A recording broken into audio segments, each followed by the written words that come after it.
Joining me now are three MPs from the different parties. Francesco Sorbara is the Liberal MP for the Toronto area riding of Vaughan Woodbridge. Dan Albas is the Conservative MP for the BC riding of Central Okanagan, Similkameen, Nicola, and his party's finance critic. And Daniel Blaikie is the NDP member for the Winnipeg riding of Elmwood, Transcona, and his party's finance critic. All three of you, welcome. We're going to start with Francesco Sorbara. Let's start with the government. You've heard the way the minister's speech has been playing out over the last 24 hours. She talked up the billions of dollars in relief she says is coming Canadians' way. What do you say, though, to people who say, show me something concrete, show me something new, show me something immediate? Thank you, Martin, for the question, and good afternoon to my honorable colleagues.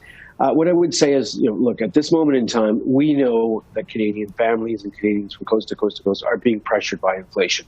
And we know what has caused the inflation, which are most part to do with global factors. But we also know that we've put in place a suite of measures. We ran on a number of these measures in the last election campaign on affordability that are going to be helping Canadians right in the near term. This is going to be money landing in the pockets of Canadians literally in the coming weeks. For example, Martin, for seniors, we know people on fixed income are very much impacted by inflationary pressures. For seniors, over 3 million seniors will be getting a 10% increase in old age security in the month of July. That'll be landing. For people that are vulnerable on the housing front, a $500 payment will be issued to literally millions of individual Canadians in the month of July as well. That will be helping them. The Canada's Workers Benefit, again, $1.7 billion, up to $2,400 for a family of three here in Ontario, for example, that will be receiving. Again, literally 3 million Canadians that will be assisted on that front. On childcare, by the end of the year, a 50% reduction in fees in almost all provinces. So very tangible amounts of money and dollars will be helping really the most vulnerable that have been impacted by and are being impacted by inflation today. Okay, Dan Albas, your party has been critical of what you heard in the speech. We just heard Mr. Sorbara rhyming off a number of measures that will come into effect in the coming month or two. What is your response to the government's suite of measures, as he calls it? So not every Canadian is over 75 or has kids requiring childcare. There are many Canadians with decent jobs who find themselves increasingly unable to make ends meet because they can't afford $100 or more to fill their gas tanks. So yesterday's announcement by the government, the finance minister, has failed them. And it's because she continues to stick by the government's line where this is a global problem. It's not our problem.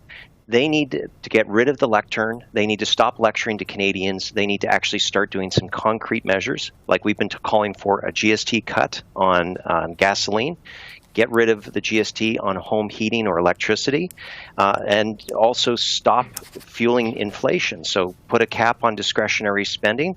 And also stop inflating user fees.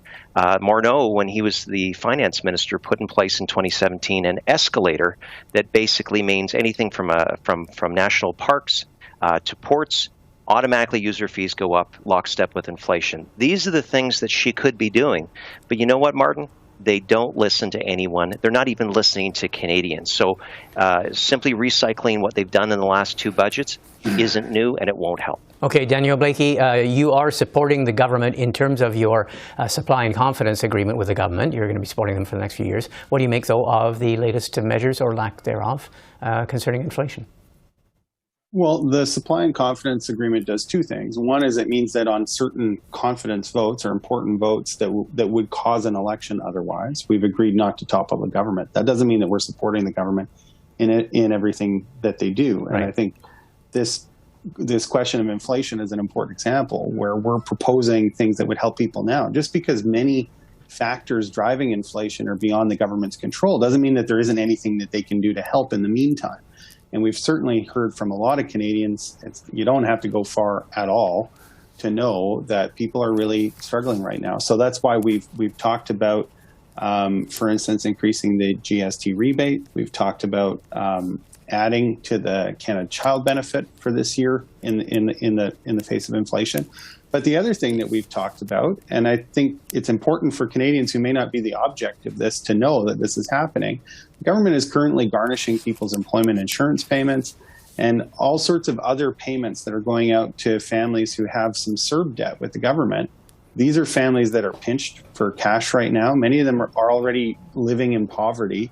It's not a source of government revenue. They don't have the money to give, and yet the government refuses to give them a pass on making those payments, or to simply declare a low-income CERB payment amnesty, as many groups like Campaign 2000 have been calling for some time now. Those are things that government can do that would go a long way to relieve some of the financial pressure on many Canadian households, and also relieve the anxiety that comes with that real pressure. So as I say, just because the government doesn't control all the factors driving inflation doesn't mean there aren't things that it can do to help. It has a responsibility to do that. And the Deputy Prime Minister did not show that she understands that in her speech to the Empire Club on Bay Street yesterday. And I think part of the problem is that's really not the audience when you're talking about inflation. The audience has to be ordinary Canadians that are really struggling to make ends meet now, and it isn't the Empire Club on Bay Street that's having that experience. Okay, Francesco Sorbara, let's explore that. Some people are suggesting that the minister's speech to the Empire Club, albeit, but the minister's speech could actually have backfired politically, because it's drawing more attention to the fact that there are not going to be any new measures announced this summer. For example, we heard Daniel Blaikie just referring to the possibility of a one-time top-up, a payment to people receiving certain benefits like you did in 2020 with the GST. You doubled the GST credit, tax credit. There won't be new measures. You talked about a raft of measures that are all announced. Is it difficult to talk to people who wanted something new? No, Martin, I want to say right off the bat that the money that will be arriving to Canadians, to assisting Canadians, is new money. The Canada Workers Benefit, that is new money that will be helping out literally 3 million Canadians and millions of families across Canada. The increase to seniors, the old age security, that is new money. The $500 payment for housing vulnerable Canadians, new money. In the indexation of all the benefits, the Guaranteed Income Supplement, the Canada Child Benefit, which literally delivers billions, almost $30 billion a year to Canadians, again, indexed. That will be new money coming to and being received by Canadians from coast to coast to coast. These are policies that we put in place that are delivering real benefits, and lower payments for childcare in many provinces, which have already begun. Province of Ontario by the end of the year, a dental care plan that will help Canadians for kids, their families earning less than $90,000 this year. These are real and tangible new funds that will be arriving and assisting Canadians literally in the coming weeks. So, these measures were put in place and announced, yes, in prior budgets, absolutely, but we are delivering on these promises to make life more affordable for Canadians. Okay, Dan Albas, one of the measures that your party's been proposing for a long time is a freeze on the carbon tax, not increasing it. Critics would argue that would delay action on climate change. You're also suggesting suspending the GST on gas and fuels. And a lot of the critics have said about that it would just hit the Treasury. It would increase the deficit, which you say is very important to get down. How do you respond to those two criticisms for your two major asks of the government? First of all, we've been asking this government to bring into line its spending for quite a long time. The government says it actually can find $7 billion in savings in this year's budget. So there are some things the government knows it could start to tap down inflation, because Stephen Gordon from Laval University has already said that now is not the time for more inflationary deficit spending. It's not the right environment for it.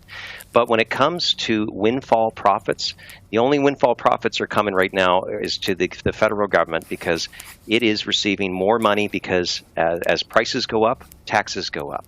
And what we're suggesting is on a temporary basis to take the GST off, not just diesel and gasoline at the pumps, Martin, but also on household heating and household electricity. So what that is a key part, because energy is one of the drivers of inflation. So especially when we talk about helping low income or those on fixed income, they spend more proportion of their income on things like heating, like transportation, and on groceries. This is a way that we can tangibly help them out. It's the same thing we do right now for groceries. This is an affordable thing to do for a temporary basis. Okay, Daniel Blaikie, last word to you. We mentioned the supply and confidence agreement. Obviously, do you think you'll see any movement on this, which you've been asking about for a long time, and that is the clawback, the EI clawback on the CERB payments? Do you think you'll see any movement on that anytime soon? And with the coming months, do you think it's going to get harder and harder to support the government in a supply and confidence motion as you see measures that you don't see come to fruition?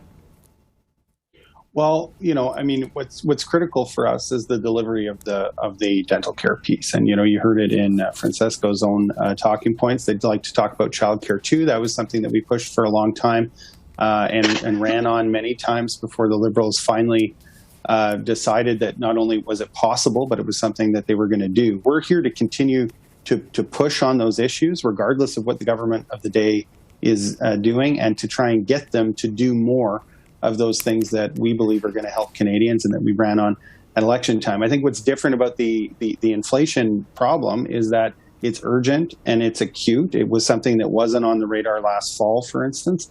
And so it's something that really demands a new and urgent response. The kind of long-term things like dental and childcare are things that we already needed prior to this period of inflation. And the government shouldn't be doing it as an inflation response.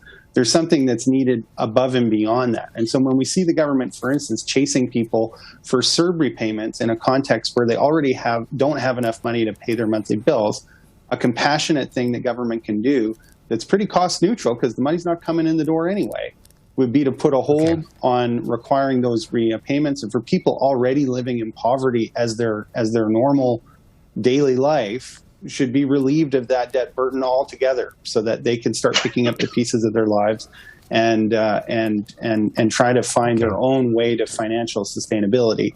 So that's the kind of urgency that we need to see. And the agreement allows us to put pressure on the government and express our disagreement on those things, as well as many other issues. Okay, we will watch that with great interest. I want to thank all three of you. And maybe the last time we have a chance to chat before the summer recess and you head back to your ridings. Daniel Blaikie, Dan Albas, and Francesco Sorbara. Thanks very much for taking the time. Thank you. Thank you. Bye-bye. Thank you.